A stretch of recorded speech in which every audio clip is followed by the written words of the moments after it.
fun, whatever it is, but you come in here. There's a lot of school is fun. You can have fun, but I want you to stand up and be accounted for. Can that teacher count on you to be the student that you really want to be? Because at the end of the day, y'all here every day. Y'all getting up and y'all coming here. If that's to get up and come here to eat, get up to come here to have fun, whatever it is, but you coming here. There's a lot of people y'all age ain't getting up coming into a school. So if you getting up and you coming here, be accounted for. So I can't be like, yeah, we understand. I understand. Not we understand. And if I understand, and so forth, then we understand. But here's the problem. Because we listening to each other and we think that we understand, but in reality, we lost. Because we listening to somebody that don't really know how to get where we trying to go. So we hanging amongst a group or in a crowd or with people that ain't trying to go where we trying to go or don't know how to go where we trying to go. Some people in here want to graduate. Some people in here just want to get out the house. It's a difference. It's a difference. I want y'all to understand.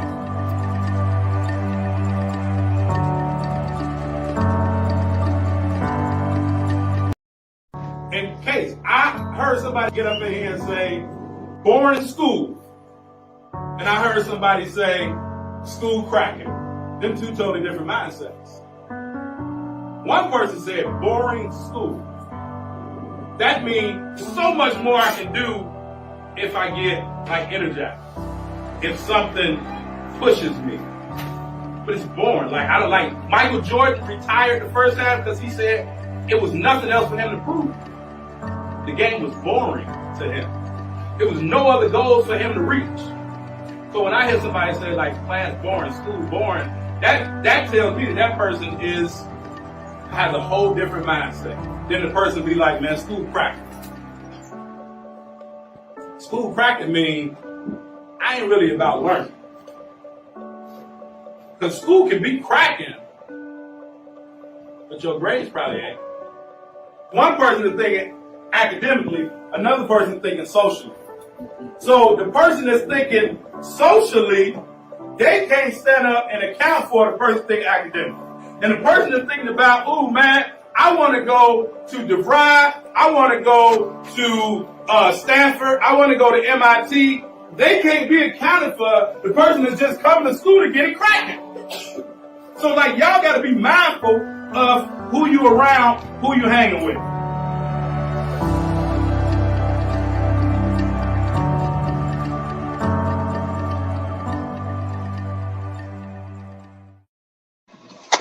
Hey, what's up, y'all? What's up, y'all? That time again is lunch and learn.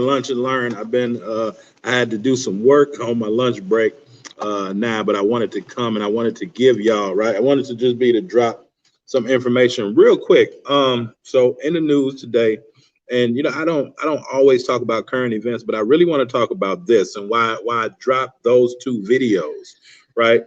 As always, type in the chat where you watching from.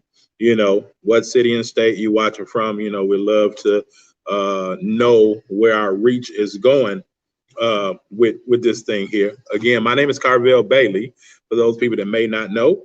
And I am the owner, CEO, and operator of Blessed to Ball Consulting Group, as well as Blessed to Ball Skill Development Academy. And what we do is we help high school basketball players get recruited, even if they're not five-star athletes. And so we work with teams, we work with individual athletes, as well as, you know, their parents and coaches. But today, out of University of Creighton, right? So we have a coach at University of Creighton. They lost the other night, and in his frustration, I guess, if that's the word that you want to use, he made a comment, and quote, the comment was, we have to have both feet in, right? I need everybody to stay on the plantation. I can't have anybody leave the plantation. Well, immediately after that, a little bit later, probably after somebody pulled his coattail, he came back and he made an apology. That's not what he meant to say, what he said. The university says that those comments, and I'm reading off my notes, the university says that those comments are deplorable and inconsistent with the university's values and how they create a welcoming and inclusive environment, right? A welcoming and inclusive environment. All right, we got that's my auntie today, y'all, from California. We got Seaside, California. We got my guy, my longtime buddy, Jermaine. What up, Jay? Say less. What up? What up? How y'all doing? So we talking about this whole Creighton thing right now, right? So I just read to you what happened. I just read to you what the university stated, right? How the university, felt. So I want to help parents today real fast, just real fast, real fast. What up, TY? Real fast. I just want to help parents, right? And so the video that I posted earlier, right, it talks about two different types of people, right? You have extroverts, you have introverts, but you have some people that come to school because they want to learn.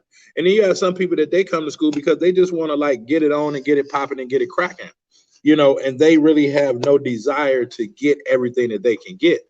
Well, parents should look at recruiting the same way. Some parents look at recruiting because they just want to get it cracking. They just want to like really, be to tell people, hey, this school looking at my son. And if you didn't get a chance to look at my post yesterday, go look at it, right? I had a conversation with a coach and, I believe that this school will be good for somebody. But I had to ask the coach questions before I then took it to my community. And some of those questions, a parent they may misinterpret what a coach may be saying by we're looking for players or we can use those players. So I want to be able to help the parents today of those athletes, right? So recruiting should be fun also, right? But you should look at recruiting just like those students that look at school that really want to learn, not those ones that want to get it cracking, right? The ones that want to get it cracking, they just want to get recruited so again, they can say that they have offers, but are they really true offers? Because all our offers aren't the same. But for those people that really, really want to learn about the recruitment process, and that's what we do, right? You go check out our free case study. It's, along the ticker, BeTheRightRecruit.com. Definitely go check out that free case study so it can tell you a lot of these things that the coaches, some of the street scouts, street agents, some AAU coaches, club coaches may tell you, but they may be misinforming you. So parents should treat recruitment just as those students that treat school or use school for the education, right? I talk to my students all the time. It's a difference in school and education, right? It's a difference. School is the place you go, but education is what you're getting. Recruitment or that offer is what's going to be given to you, but what about the whole process? And so with this whole Greg McDermott thing, right? Do I think that he's a bad guy? I'm not sure, right? I don't necessarily think maybe he's a bad guy. Do I think that he slipped up and said it? Again, I'm not sure. Those people that have jobs, I think we've all said at some point in time to go to the plantation. If I've used that word, I understand. And so language is important. That's one. Parents understand in this whole recruiting process, right? If anybody taking notes, you can drop them down. One, language is important, right? You have to understand what language is being used to you and your athlete and with you and your athlete about you and your athlete. Words matter. Literally, they matter. So you have to understand, right, the language that's being used with you and your athlete coming in the door, right? So that's the first thing. But then the second thing, and I'm going back and forth, right? Parents, you have to understand that, and I'm going to give y'all a secret today. I'm going to give y'all a secret. And, our clients learn this and they really, really get it. But your athlete is the brand. And now you're a byproduct of that brand. Michael Jordan has a brand, but Michael Jordan is under Nike. But Michael Jordan understands that he is the brand.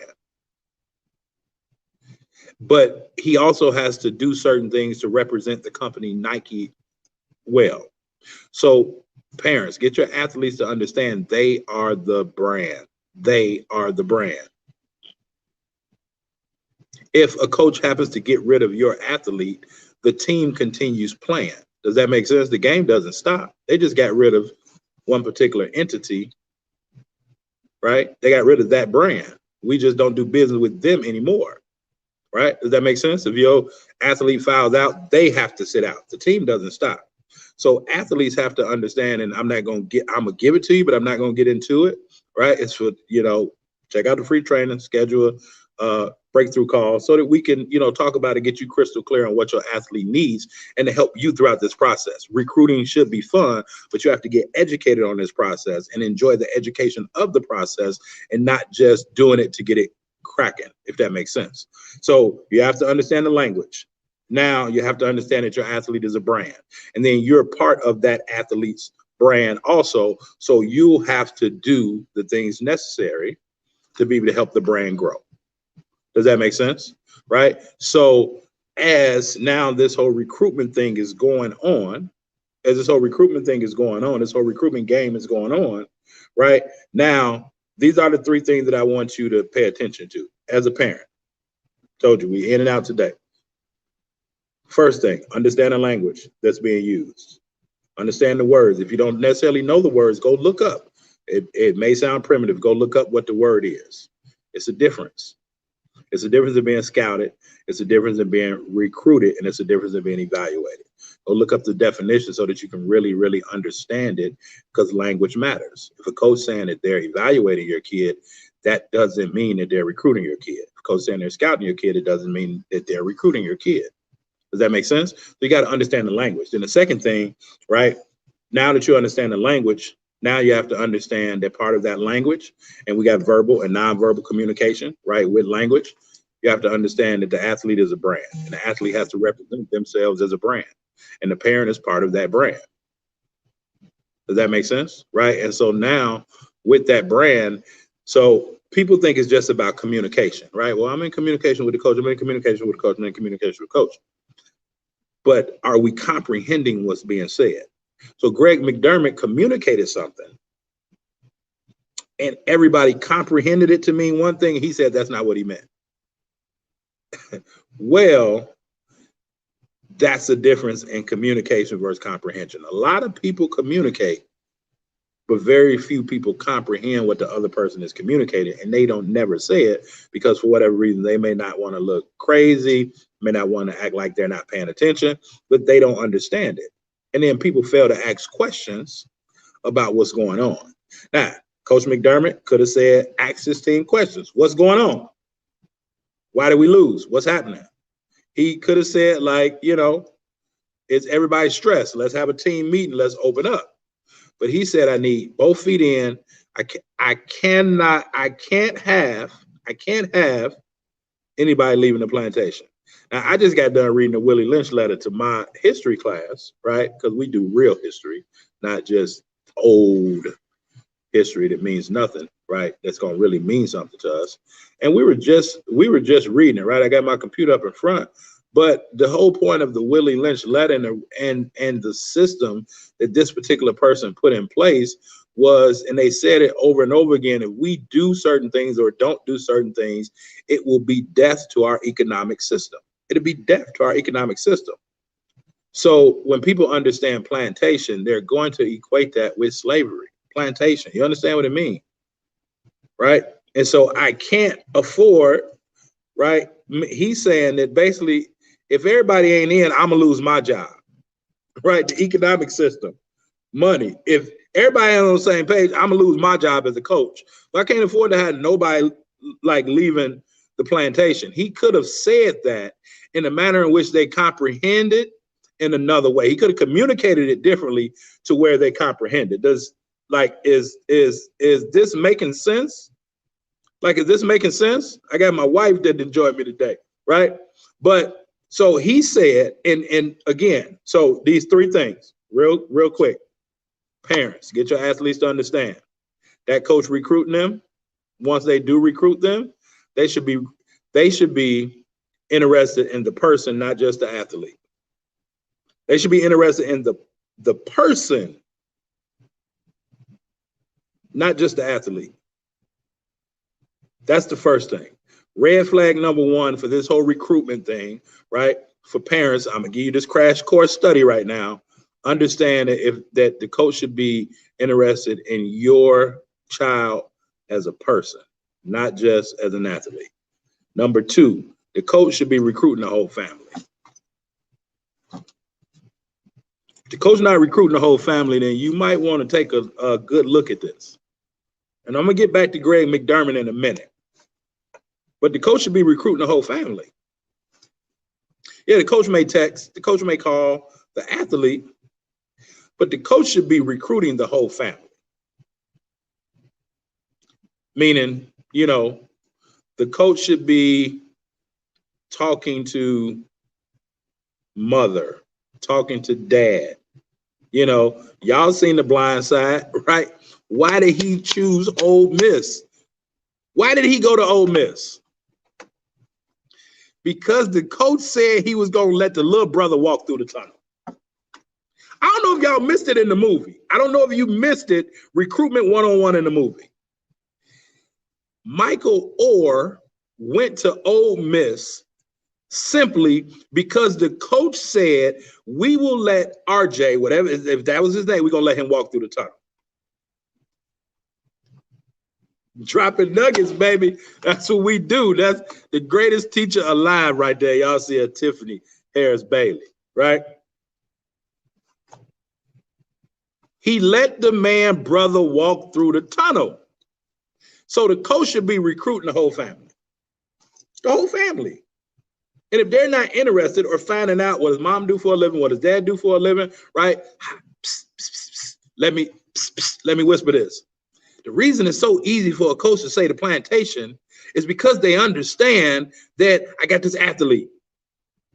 The reason that they can use words like thugs, right? I used to work, you know, with a guy, right? And they used to use those terms often, thug, right? Well, I understood it and I eventually separated myself, but I understood the intention of the language that was being used. And that a black assistant coach said that he was hurt. And he said, at this point in time, my job is to make sure that my athletes are okay. Because we got a job to help raise young men. But if I'm only concerned about you as an athlete, and if I kind of know that the dad ain't around, I kind of know mom working a couple jobs, and I feel like me offering you this scholarship is going to save the family, I might use whatever type of language I want, because what you gonna do?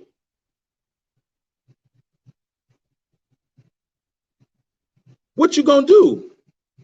See, these conversations nobody want to have, but I've been in gyms where I've heard this type of conversation, where I've heard this type of language. I've seen it with my eyes. I've heard it with my ears. I've talked to reputable people, right? And everybody, and not all coaches aren't like this. I'm not saying that.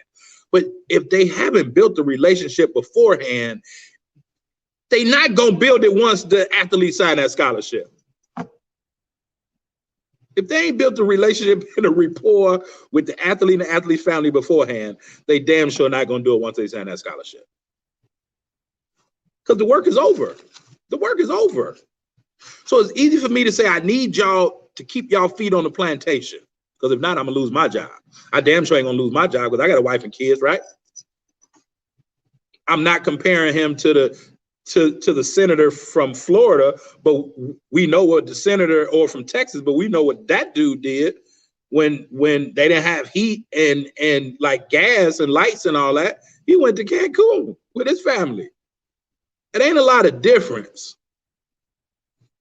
If you care about the people that you're supposed to be working with and working for, that's what coach is supposed to do. Coach is supposed to work with the athlete. They're really supposed to work with the family to help the athlete, or work with the school to help the athlete. Yeah, come on now. That's really what a coach is supposed to do. The ultimate goal is to help the athlete. And now they're going to use the resources that they have, the university, the friends, right, the family, whatever, to help the athlete. If they're not doing that, probably not authentic. And then I can say certain things because I know that your mama worked 2 jobs. And better yet, I know that, hell, we're in Ohio, you in Chicago, and your mama might come see you one game. And that's on senior night. So what you gonna do? These are stories ain't nobody talking about, but this is reality. I'm giving you reality. So the first thing, they should care about your athlete as a person more so than, or they should care about your kid as a person more than an athlete. Second thing, they should be recruiting the whole family. Third thing, real quick, small talk, right? What type of small talk are they having? Even on text, how's your day going? Like, how did that project go? You know, I have clients and we talk and text often. I have clients and like almost every other day we're communicating when we're not on our coaching call. And like one of my clients was blown back because he was telling me about LeBron. He had to do a project on LeBron James. Listen to me. He had to do a project on LeBron James. And I asked him, what was he going to put in the project? And he got to naming some things. Now, this is a Black History project. And I said, guess what? Don't talk about nothing that LeBron James do on the court. He was like, why? I said, because people already know him for that. I said, they know him for what he do on the court. He's going to be remembered for what he did off the court. He's known for what he do on the court. He's going to be remembered for all the things he do off the court. And then I start naming some of the stuff that he does. TV shows, right? Movie programs, open up a school, right? Giving scholarships, all those things. He was like, oh, okay, coach, it makes sense. And I just laughed and I told him, I said, man, listen, I told you and your mama, you got the right coach at the right time in your life. Because I care about him, not just him as a basketball player. How can I help get him recruited? It ain't about what LeBron do on the court. And guess what? He still communicates with me, coach. I'm still waiting to get that back. Because he's excited on the grade that he going to get because I opened his eyes a little bit. So what's going on with that small talk? If your athlete is being recruited or being evaluated or being scouted, depending on what it is, what type of small conversations are they having? And then furthermore, does your athlete know how to have small talk? See, if your athlete can't have small talk with the coach or someone that can help them, how they gonna learn the little nuances? Like this lesson today, this class on this Lunch and Learn, really ain't been nothing but small talk. Give a little piece and little nuggets here and there. And then you make a platter out of it. You got to make a platter out of it. Like, you got to understand, right? So, you know, and it's a lot of coaches that's out there. It's a lot of coaches out there. It's a lot of parents that's out there, right? And they don't know. And that's why you need to check out my free case study. That's why you need to apply to work with us. Because, like, we the best in the world at what we do. We're the best in the world at what we do. And I'm not ashamed to say that. Some people might be like, oh, man, we're the best in the world at what we do. Now, again, going back to Greg McDermott, I don't know how you can get over going into a parent's house that is Black. And I'm not even sure what Creighton's roster is now, right? And they've had a good run. He had his son for a few years and all that. But I don't know how you go sit in a parent's house from here and you talk about recruiting their kid. And I know in the back of my mind at some point you said you need my son to stay on the plantation.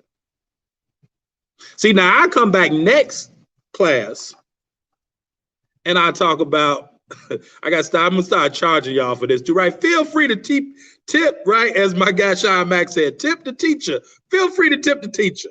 All right, feel free to tip the teacher. Cash at me, Zelle, whatever. But anyway, listen, because this stuff that I'm giving y'all, I'm giving this away So if the free stuff is this good, what do you think the stuff that when you commit to really wanting to take yourself to another level, take your athlete to another level, where are we gonna go with that thing, right? But back to Greg McDermott and this whole plantation thing. I don't know how you can't recruit my son after you make a comment like that. I just don't know how you'll do it. And I don't know how you even get Black assistants to work for you at this point in time. I don't know. But we have to look at it further. Why is it okay for a coach to even think they can use that language? And then when you look at the landscape, so when I used to go right to the coaches convention or the Final Four, everybody know it, I would always go as a junior college coach. So we had our junior college meetings at 2:30. The D1 meetings would be at 8 a.m. D1 head coaches meetings 8 a.m. D1 assistant coaches meeting at like 11. And then the JUCO is at 2:30. So by the time we got to our JUCO meeting, everything flowed downhill. By the time we got to the JUCO meeting, I knew everything, all the new rules that was going to be in place, because every bull trickles downhill, right? So I was sitting in Division I meetings, and it would be a handful of Blacks. And I would go because I wanted to be a head college coach, right? If the right opportunity come up, I would be a head Division I coach if that right opportunity come up. But I would go sit in that meeting and I would count the Blacks. Shout out to Coach Moulton, right? First time I met him, me and him both was sitting in the back of the room at the D1 meeting. I didn't even know I thought he was sneaking in like me, but he was at North Carolina Central. He had first got the job, right? But you go to that D1 assistant coaches meeting, now you got to count the white folks, right? And I love my people. I love all people, but I'm saying Black and white. If I talk about Black people, I talk about white people too, right? But you can count the number of Black coaches in the head coaches meeting. You can count the number of white coaches in the assistant coaches meeting. Listen to what I'm saying. So you can't really use a word like plantation and you got majority Black staff and majority Black team. I see Greg McDermott probably sitting a year until they think everybody forgot. That's what I see. That's what I see. Now we're gonna see what happens. We're gonna see what pan out. But you ain't going in nobody's house talking about, it just ain't happening. Now, if it does happen, I ain't calling parents a fool, but if it does happen, those parents of the recruits that he gets after this, some of those parents probably just don't have another choice, which goes back to the point. That's why you can talk and communicate in that way, because the players that you get don't have a choice. That again is what I mean by all scholarships ain't measured the same. All offers ain't the same. Sometimes I'm gonna offer you because I know I ain't got to worry about your parent. Sometimes you might be a great player, but I ain't gonna offer you because I got to deal with your daddy. Goes back to point number 2. Are they recruiting the family? If I know if you got a complaining mom and daddy, parents, if you're complaining, you may be hurting your kid from getting a scholarship because the coach don't want to deal with you for 4 years, less known one. Harsh reality though. I'm telling you, no matter how good you are, ain't no coach about to deal with that. You questioning why your kids don't play. You got something to say about this, something to say about that. I'd rather not deal with the kid no matter how good they are. So all offers ain't measured the same. But now you got that kid that's, I may take this person because they good for the program, but I know I ain't got to worry about nothing from nobody. So I can mold this person, right, with this mind that's very moldable at this age, right? I can mold this person into who I want to be. Now, again, I ain't saying the coaches out here predators. I'm not saying that. But I'm just saying, right, I'm giving you the information on this recruitment thing. One, you got to understand the language. That's one. You got to understand the language. Again, read my class, the Willie Lynch letter. One thing that they understood was they had to control the language. If you don't understand the language, you won't be successful in life. If you don't know what people are talking about, if you can't comprehend, go back, understanding language goes back to comprehension, right? Like I took French. I'm not a fluent, like I don't speak fluent French, but if I was talking to y'all and I just switched up, right? Je m'appelle Karvell, like you like, what? Parlez-vous français? Like you, huh? You may have heard me and I communicated, but you ain't comprehended. So understand language, one. That's one. Two, parents, you got to know that your kid is a brand. If you ain't walking around like and I ain't saying walking around like with your chest poked, but you got to understand that everything that your kid does, from social media to class to school to at home, is representing them. Then it's representing you. It's representing them first. Then it's representing you. And vice versa. You're a representation of you, you're a representation of them. So if the daddy comes to the game and they broke off and all that, I probably don't want your kid. I don't give a damn how good they are. Right? And then the three things the parents should look out for: coach should be recruiting them for the person they are, not just the athlete. One. Second thing is they should be recruiting the whole family. Two. Third thing, small talk. They should find out what really gets the kid going. What really helps the kid? What really drives that kid? What really motivates that kid? And you learn that through small talk. Even as a dean, right? A lot of times, and my boss would be like, you take all day with the kids. I'm having small talk because I'm trying to get to know them. Because guess what? When I get him this 10 days, and y'all heard the story about the get your coat day now, but when I get him this 10 days, they more receptive of it because they like, damn, Dean Bailey, I was bogus, wasn't I? Absolutely. So matter of fact, I ain't gonna give you these 10. I'm gonna just give you 7. Just go ahead and take these 7 days and just come on back. Small talk. You got to build relationships. You got to build relationships. Right? So that's it for me. I got a class to go teach, right? Teach here, bounce, go teach there, right? I'm like sidewalk fair, baby, everywhere. But listen, this is what I tell y'all. If you have, right, an athlete, and even for the coaches that's on, right? If you have an athlete, help your parents to understand. Help your parents to understand a little bit more about this thing, this reality, right? And then if they need help, and if you can't help them yourself, send them to us, right? And hell, if you can't help them yourself, then you come to us. We help the athletes, right? But I do have a program for coaches that's in the cuff that I've been just holding and waiting on the right time. We've been talking about doing a coaching mastermind group, like once a month, probably for a group of coaches that really want to take it to the next level. But it's all about education at this point, right? So also what I'm doing, I'm giving it to y'all first. Everybody don't have it.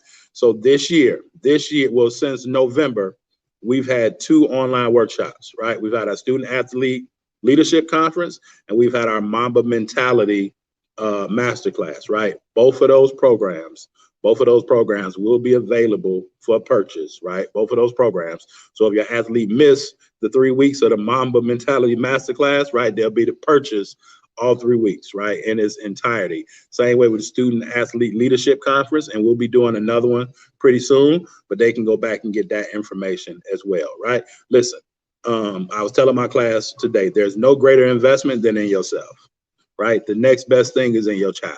So you either got to invest in yourself or you got to invest in your child.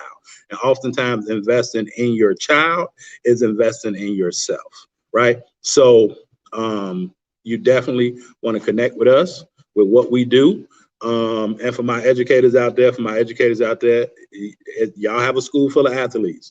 They need to hear messages like this, right? We are a CPS vendor, and we doing it all virtually. Same way that you getting it, they can get it, right? But honestly, going back to teaching, how much are you, and everybody on here probably doing a great job, right? But how much more credibility would it give you to be able to bring somebody in that you're learning from but also that can give them what they need to know. And they be like, ooh, such and such is connected with, right? How much more credibility you think that that's going to give you? But anyway, I hope y'all learn from it. Share this video. Continue to tap in with us. Go check out our free case study video. We bringing on a few new clients this month, right? So if you got them athletes and their parents or you, right, are ready to invest into them, then reach out to us, right? It'll be the best investment that they made in a long time. All right, gotta go. I'll leave y'all. How we finish? We out. In case I heard somebody get up in here and say boring school, and I heard somebody say school cracking. Them two totally different mindsets. One person said boring school. That means so much more I can do if I get energized. If something pushes me. But it's boring. I don't like Michael Jordan retired the first time because he said it was nothing else for him to prove. The game was boring to him. There was no other goals for him to reach. So when I hear somebody say class boring, school boring, that tells me that person has a whole different mindset. Then the person be like, man, school cracking. School cracking means I ain't really about learning. Because school can be cracking, but your grades probably ain't. One person is thinking academically, another person is thinking socially.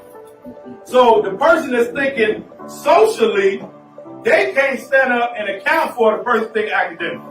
And the person that's thinking about, ooh, man, I want to go to DeVry, I want to go to Stanford, I want to go to MIT. They can't be accounted for the person that's just coming to school to get it cracking. So y'all got to be mindful of who you around, who you hanging with.